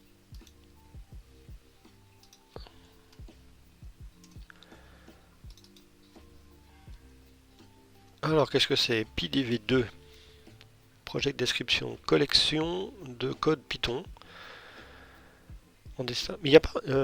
En D-Star, c'est. Ouais, je sais pas. Alors là, je sais pas, je pensais qu'il y avait AMP2 en D-Star, hein, Sébastien. Je suis pas sûr du tout de moi. Collection de code de Python pour expérimenter avec le D-Star et l'extension Vocodeur qui utilise l'utilisation de codec 2 avec le D-Star. Donc ça permet de gérer donc les protocoles qui sont utilisés par les réflecteurs, de convertir un signal réseau en un flux D-Star et vice versa, et encoder et décoder la voix en utilisant MBElib, Decode Only et codec 2, et transcoder un serveur AMD. Alors il faut quand même regarder un petit peu tout ça.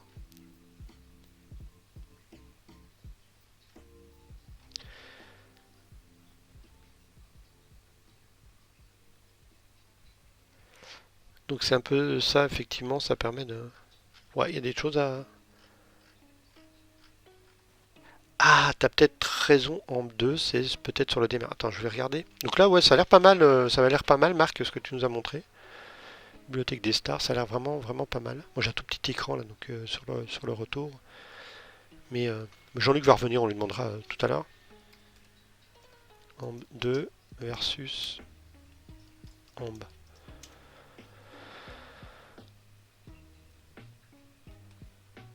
Alors, hop, on va aller voir ça. Je vous zoome un petit peu que ça soit lisible. Donc c'est une série de protocoles, il n'est pas en français, non. Alors forcément, il est en allemand.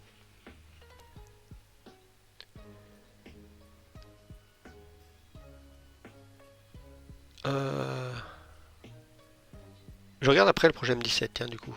Donc on a MBE, donc il y a eu IMBE après, puis AMBE, AMB+, AMB2+, qui sont basés sur ces méthodes-là. AMB c'est utilisé Inmarsat dans les téléphones par Inmarsat et dans les téléphones Iridium, je pense que c'est la première génération des téléphones Iridium. XM Satellite Radio, c'est XM Satellite Radio, Le satellite radio XM, c'est ce qui est utilisé principalement sur le continent nord-américain pour de la radio par satellite, comme ça, c'est grand chez eux. C'est pour qu'ils puissent accéder à la radio. On va être utilisé par le D-Star, effectivement. Et donc il est sous licence. Le protocole NXDN, qui est un protocole numérique également. À ma connaissance, il n'est pas utilisé par les radioamateurs, NXDN. Je ne sais pas s'il y en a qui ont. J'ai eu peut-être le cas, mais pas à ma connaissance. Il utilise AMB plus 2. NXDN est implémenté par ICOM et par Kenwood. Le APCO, c'est du AMB 2+. Alors que Phase 1 utilisé. Ouais, ok. Donc les anciennes versions de APCO, qui est un protocole, c'est APCO. Projet 25, c'est Motorola, ça. Qui était utilisé principalement aux États-Unis. Ils utilisaient phase 1, c'était la première version, ils utilisaient IMBE, et puis la phase 2, ils utilisent AMB plus 2, et le DMR, effectivement, utilise AMB plus 2. Je pensais que c'était 2 plus. L'utilisation du standard AMB requiert une licence de la part de Digital Voice System Incorporated. Le licensing fee commence entre 100 000 $ et 1 million. Voilà. Donc c'est pour ça que ça n'a pas toujours été,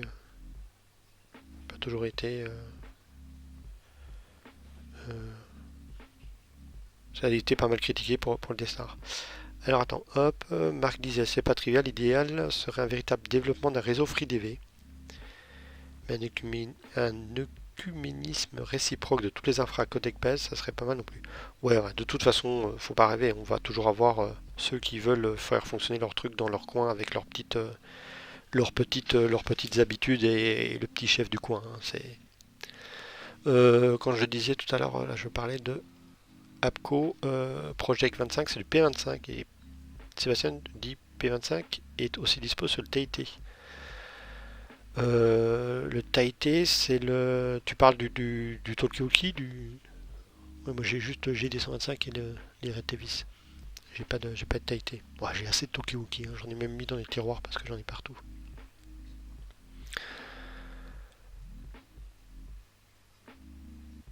Le projet M17. Donc Frédéric parlait du projet M17.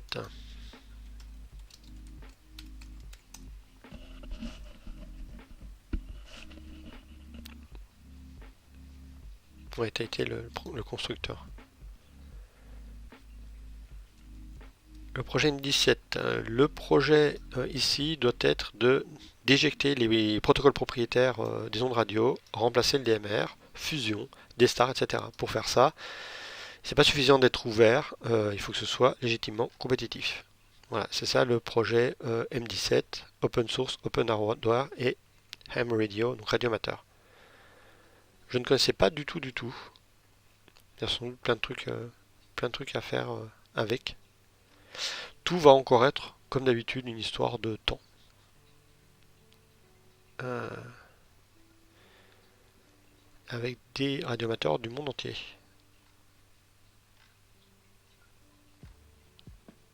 Voilà. Ouais, le site c'est m17project.org. Oui, j'ai l'impression qu'ils sont plutôt anti-DMR. Oui, de la radio dans leur coin, il y en a même qui font du tétra. Ouais, non mais oui. Bon, il y en a qui font des trucs pour s'amuser, hein. C'est pas moi qui vais jeter la pierre en leur disant qu'ils font des trucs pour s'amuser, mais bon, des fois on le voit avec justement, les réseaux DMR comme donc il y a deux gros réseaux DMR qui interconnectent le DMR en France, en Europe et dans le monde. Il y en a un qui s'appelle Brandmeister, il y en a un qui s'appelle IPSC, il y en a sans doute d'autres, IPSC2. Et c'est souvent un petit peu la guéguerre parce qu'il y en a un qui sort un truc et puis l'autre implémente un truc qui n'est pas compatible avec le premier, ils veulent pas discuter entre eux. Ceux qui se connectent à un réseau, on leur dit ah mais vous êtes connecté au réseau machin, donc vous ne vous connectez pas sur l'autre réseau. C'est un petit peu lourdingue. C'est un petit peu lourdingue. Sipo, non, alors c'est vrai que tu es arrivé un petit peu en cours du truc. Attends, je vais remettre la caméra. On parle de différents projets. Alors c'est pas juste, oui, voilà. C'est pas juste le projet de compression et de format, c'est vraiment, là il y a tout. C'est des. Pense un petit peu de ton téléphone. mon téléphone, voilà, tu penses un petit peu à ton téléphone, et ton téléphone, il y a eu plusieurs technologies, il y a eu, il y a eu le GSM, il y a eu la 3G, il y a eu la 4G, il y a maintenant la 5G qui commence à arriver, et chacun de ces protocoles-là a plusieurs choses. C'est que d'une part, c'est un mécanisme qui va permettre de transférer des informations numériques d'un point A à un point B, donc entre le terminal, entre le téléphone et la borne. Et sur cette transmission d'informations, il va y avoir de la signalisation, c'est-à-dire quel numéro appelle quel numéro. Il va y avoir une communication texte, il va y avoir une communication voix. Puis avant, il y a eu, ouais, avant il y a l'analogique. C'est l'analogique. Je me souviens bien de cette période-là, c'était rigolo. Vous pouvez écouter une des deux voies de communication. Mais ça illustre pas mon propos. C'est pour ça que je ne l'ai pas dit. Et donc du coup, pour pouvoir faire une communication numérique d'un point A à un point B par onde radio, bah, il va falloir qu'on utilise ça. C'est-à-dire qu'il va falloir qu'on ait un mécanisme de transmission du signal radio, du signal numérique par radio. Une fois qu'on a la possibilité de transmettre un signal numérique par radio entre deux points, qu'est-ce qu'on va faire passer comme information dedans? Donc là, on aura des informations de type signalisation, des informations de type texte, des informations de type voix. Par exemple, il peut y avoir d'autres mécanismes. Il peut y avoir des messages courts, des messages genre SMS, il peut y avoir plein de systèmes. Et là, il y a déjà aujourd'hui des protocoles, Sipo, hein, c'est pour toi que je le dis, il y a déjà des protocoles qui permettent de faire ça. Il y a des protocoles qui viennent du monde radioamateur, comme des stars, qui viennent donc des stars dont je parlais tout à l'heure, qui utilisent un codec, le codec qui donc va prendre la voix, va la numériser, enfin, il ne fait pas la partie numérisation, il va prendre un signal numérisé de la voix, et il va suffisamment la compresser pour que ça occupe pas trop de bande passante dans la transmission du signal, mais pas trop la compresser pour la garder quand même identifiable et qu'on puisse la comprendre. D'ailleurs, les différents protocoles, effectivement, comme ce que met Sébastien dans le chat, ils utilisent des types de transmission de données numériques, des types de modulation numérique qui sont différents.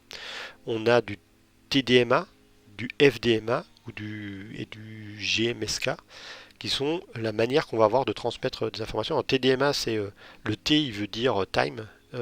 TDMA, c'est du time. Alors par cœur, hein, time TDMA.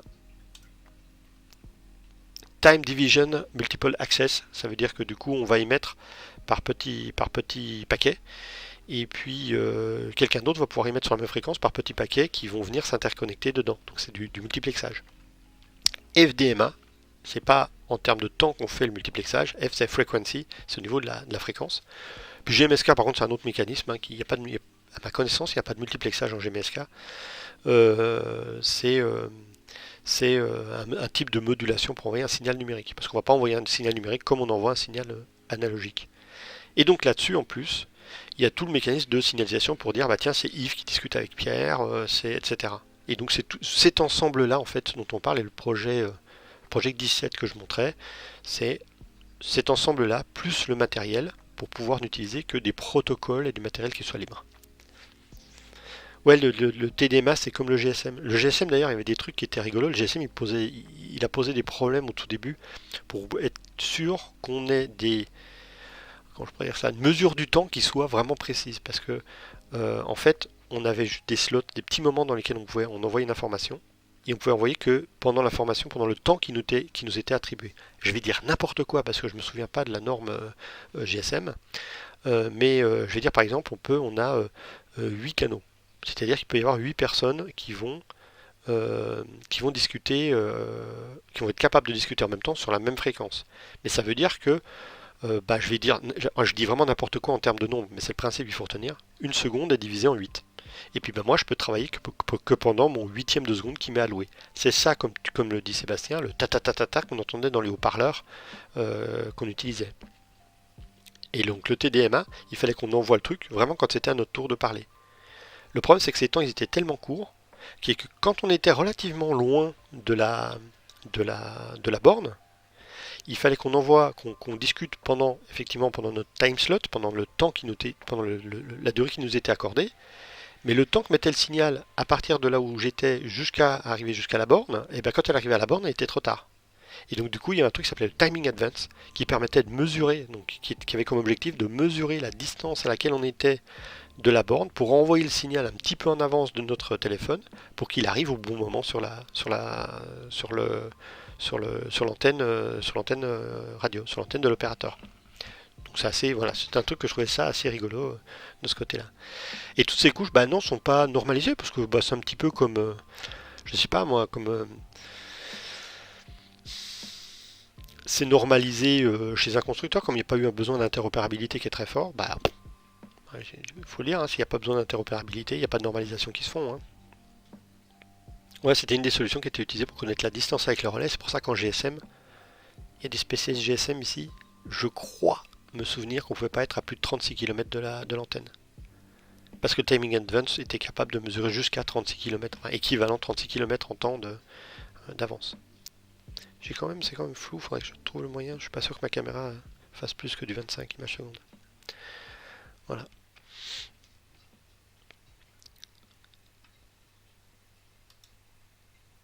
En tétra, c'est 70 km. Oh, peut-être. Ça commence à faire, hein. Signal tétra. Ce qui est fait quand même, c'est des trucs qui sont faits pour de la mobilité. C'est pareil, hein, je ne savais pas que c'était pareil. Bah, remarque, si, c'est logique que ce soit pareil en DMR, puisque c'est du TDMA. Hein.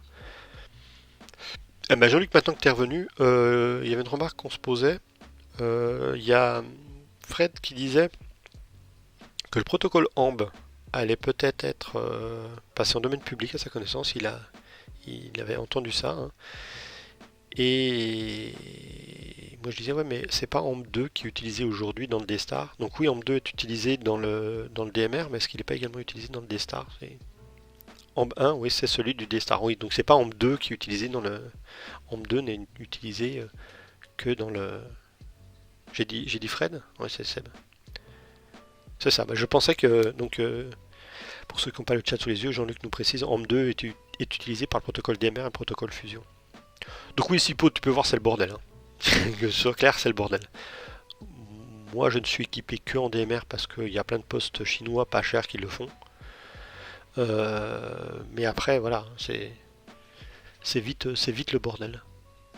Maintenant, ça serait intéressant, je pense qu'il y a des constructeurs qui auraient intérêt, notamment quand on peut reprogrammer les. Je regarde mes talkie-walkie là. Quand on peut reprogrammer les talkie-walkie, de pouvoir passer de l'un à l'autre, puisque comme il y a des récepteurs qui sont capables de tous les faire, maintenant je pense qu'il y a peut-être des problématiques de droit d'usage, de licence, de la technologie, etc. Ouais Fred, toi tu es tout équipé DMR, des Star Fusion, et FreeDV en HF je suppose aussi. En théorie tu pourrais faire du fusion avec un émetteur DMR. J'ai vu qu'il y a des gens qui faisaient... Il me semble avoir vu des gens qui faisaient du... Alors je vais peut-être dire une bêtise, parce que pour augmenter la qualité du signal qu'ils avaient sur le DMR, c'est du DMR qu'ils faisaient, je crois.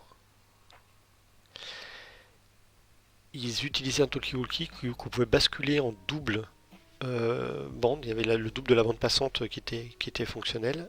Et ils le basculaient dans un mode P25, leur MMDVM. Il y avait un truc comme ça que j'ai vu passer, il faudrait que je retrouve ça. Et donc du coup ils avaient une nettement meilleure qualité de son puisque la bande passante était plus importante en P25 qu'en DMR et donc du coup il y avait plus d'informations voix qui circulaient. Je sais, voilà, j'ai cru voir passer un truc comme ça, mais il fallait un poste compatible euh, en local. Voilà. Bah écoutez, j'ai pas regardé s'il y avait beaucoup de monde qui s'était remis. Attends, hop. Non, c'est pas ça que je voulais faire. Voilà. Et ben écoutez, bon, je sais pas si vous avez d'autres choses à raconter, mais enfin on a quand même papoté là pendant 1 heure et demie à peu près. Je vais pas dire que j'espère faire un stream la semaine prochaine, parce que j'ai dit ça il y a un mois, puis j'en ai pas fait pendant plusieurs semaines.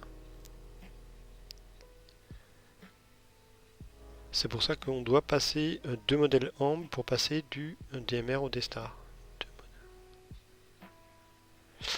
Ah oui, Ah oui, pour l'interopérabilité entre les deux, forcément, puisqu'on doit sortir le signal AMP du D-Star et le réencoder en AMP2, puisque sinon ça ne fonctionnerait pas. C'est un petit peu comme si on passait du Wave ou MP3 ou un truc comme ça. La comparaison, c'est pour les néophytes. Oui, alors par contre, on va peut-être la préparer un petit peu, hein, l'interview de Fred pour le podcast. Et puis je vais continuer de me former sur comment est-ce qu'on fait un podcast. Mais j'ai encore plein de boulot. Alors c'est fou parce que pendant le confinement, il y en a plein qui m'ont dit mais ça va, tu t'ennuies pas trop. Et le problème c'est que non, je me suis pas du tout ennuyé parce que bah, j'ai fait plein de choses que je remettais au lendemain parce que j'ai pas le temps de le faire. Et là en ce moment, je suis sur mon site web que je suis en train de complètement refaire de A à Z et qui a bien avancé. Mais du coup, mais il y a eu même un moment donné où je me suis dit, bon, là, pendant 2 jours, je fais rien parce que là, j'ai bossé tous les jours depuis un mois et demi et qu'il y avait le confinement. Il faut que je souffle un peu. C'est d'ailleurs pour ça aussi qu'il n'y a pas eu de stream, c'est que j'étais un petit peu claqué le soir. Et puis avec le moral qui faisait un peu le yo-yo les jours où un petit peu ras-le-bol, je me suis dit, bon, on va mettre ça en pause. Mais j'aimerais bien, en tout cas mon souhait c'est de faire des streams réguliers. Alors des streams comme celui-là qui est totalement en live, je veux dire là on part complètement en live, il n'y a rien de prévu. Et des streams un petit peu plus cadrés comme ceux que j'avais fait, où j'avais parlé de la radio, où j'avais parlé de ces trucs-là. Euh, donc je compte en faire régulièrement. Mon site web, bah, c'est juste mon site web boulot, enfin boulot, bloc-notes, etc. Dans lequel je présente ce que je fais, dans lequel je vais remettre. Je me servais d'un blog comme d'un bloc-notes. Bah, je vais remettre des trucs dessus. Voilà, c'est un petit peu ça l'idée. Mais dessus je présente qui je suis, ma chaîne. On me demande régulièrement de la documentation sur des bouquins qui sont bien à lire dans tel ou tel domaine de Linux pour le boulot. Bah, du coup, j'ai mis quelques bouquins. Alors, c'est juste vraiment le début. J'en ai profité pour mettre des liens sponsorisés, hein, mais c'est juste que là, il y a les bouquins, il y a des trucs. On me parle également de la chaîne, quel matériel j'utilise. Bah, du coup, je vais avoir la liste du matériel. J'ai la liste des formations que je donne en présentiel. J'ai comment me contacter. J'ai des liens vers mes vidéos. Voilà, j'ai des choses comme ça. Mais faut que je concentre un petit peu le truc. Ah oui, le site de Fred est pas mal, f4ed.wordpress.com, vous pouvez aller faire un tour également, c'est pas mal. Moi le mien c'est rougi.net, hein, si vous voulez aller faire un tour aussi, rougi.net, mais c'est encore fortement en travaux, tout ne fonctionne pas. Voilà, voilà. Et je suis assez content d'avoir cette playlist derrière que je peux utiliser gratuitement, qui a été faite par un streamer pour justement qu'on puisse l'utiliser dans les différents streams sans se faire striker par des problèmes de droit d'auteur.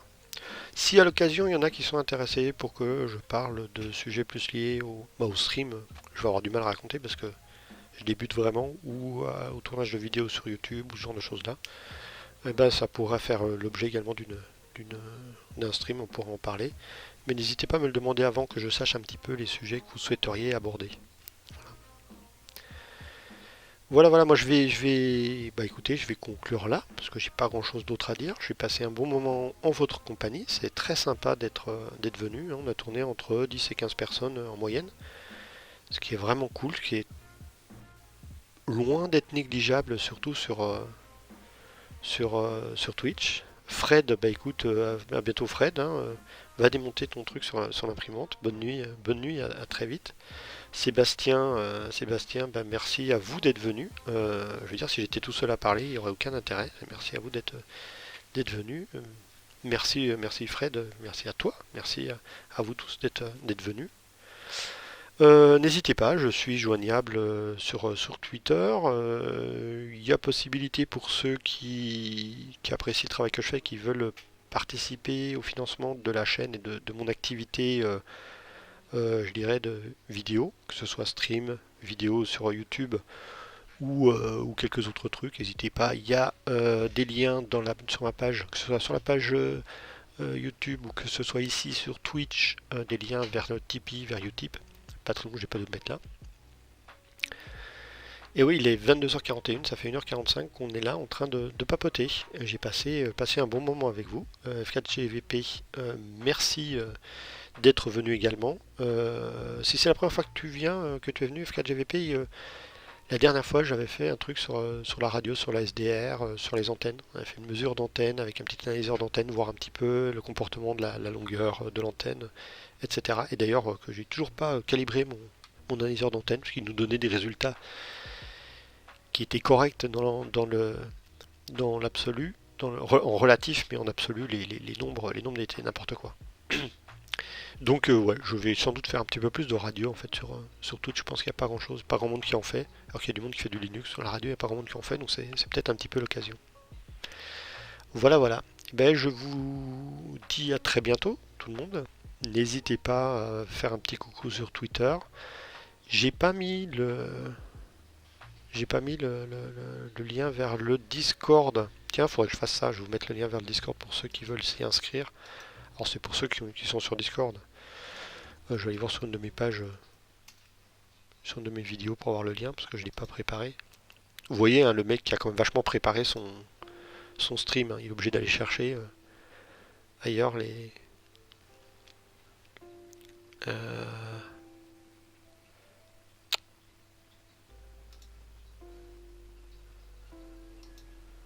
hop. Je sais pas si vous voyez, je suis sur mon tableau de bord. Hein. Alors, le Discord il est là. Si jamais il y en a qui sont intéressés, vous pouvez venir ici de temps en temps. C'est pas hyper actif, mais enfin il y a un petit peu d'activité de temps en temps. Super F4GVP, donc tant mieux. Sipo, à bientôt. McCall, content que tu sois là. Encore merci d'ailleurs pour ta participation de ce mois-ci, vraiment. Grosse participation. Et puis à tous, je vous souhaite une très bonne soirée. À très bientôt. Merci Marc, CCTU.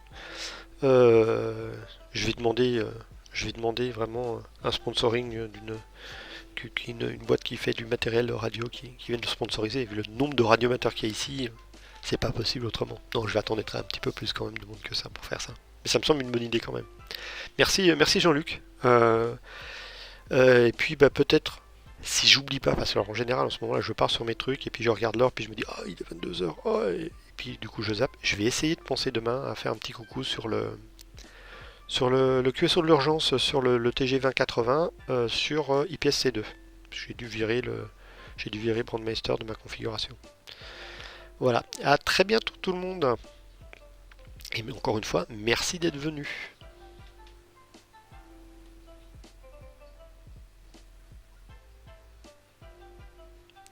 Oui, Sébastien, rendez-vous sur le 2080. Faut que je retrouve le bouton pour arrêter le streaming. Ciao tout le monde.